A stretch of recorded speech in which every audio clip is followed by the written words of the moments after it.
Naniniwala ka ba sa kasabihang ang basurang itinapon mo ay babalik din sa'yo? Kung hindi ka pa kumbinsido sa pagbaha at pagguho ng basura, baka matakot ka sa bagay na ito, ang microplastics.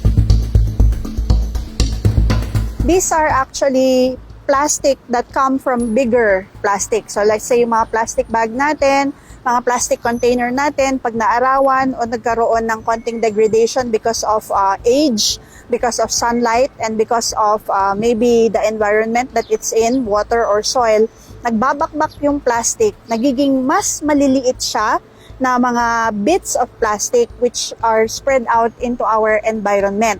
Pangalawa, na uri ng microplastic na ginawa talaga ng mga producers at nilalagay nila ito sa ating mga shampoo, bath products, or mga exfoliant, yung nag-aalis daw ng ating mga dead skin. So, manufactured microplastic, which are beads that they put into our cosmetics, telling us na it's supposed to make us cleaner, but it actually goes down the drain and pollutes our oceans. Ang maliliit na bagay tulad ng microplastics ay maaaring magdulot ng malaking problema. They were found to be in the tissues of human body.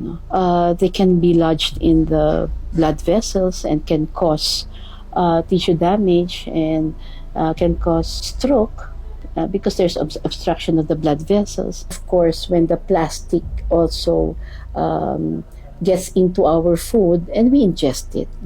So there are some inflammations sa gut natin.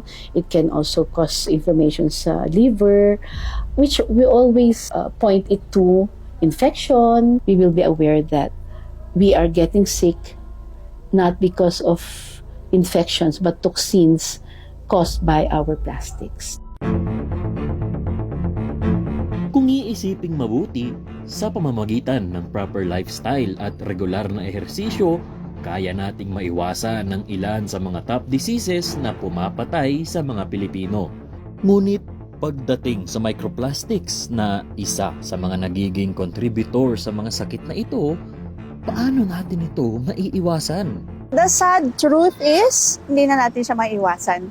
It's actually, as of now, we're already breathing it into our system. It's so small that it's already coming into our nostrils and into our body when we breathe the plastic in. Mga pagkain, katulad ng isda, katulad ng mga karne, na somehow contaminated ang kanilang pagkain, lalo na ang mga seafood, which actually are eating already plastic in the sea.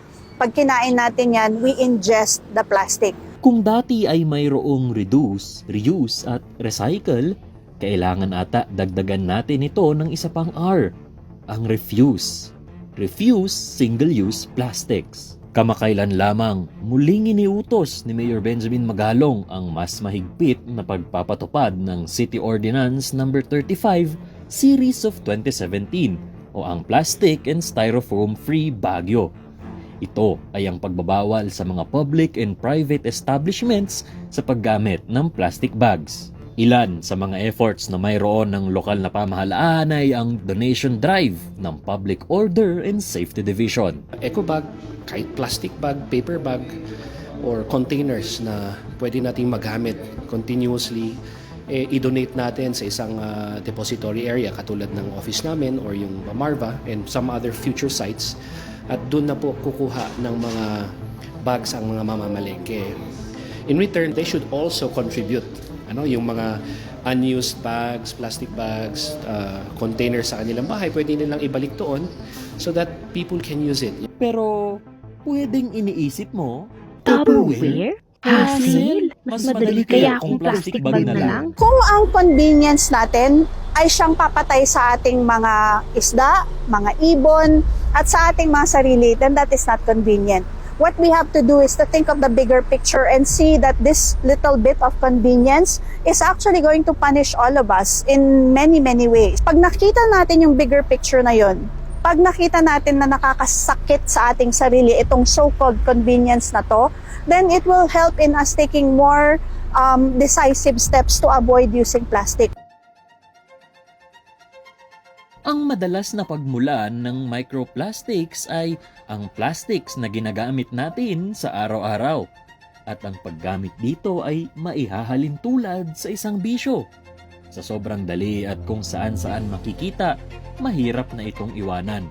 Ngunit, kung ang pagtalikod dito ay ang solusyon tungo sa mas malinis at mas maayos na kapaligiran, sapat na partisipasyon ng mamamayan ang kailangan para sa bandang huli, hindi magkatotoo ang meme na we failed again as human.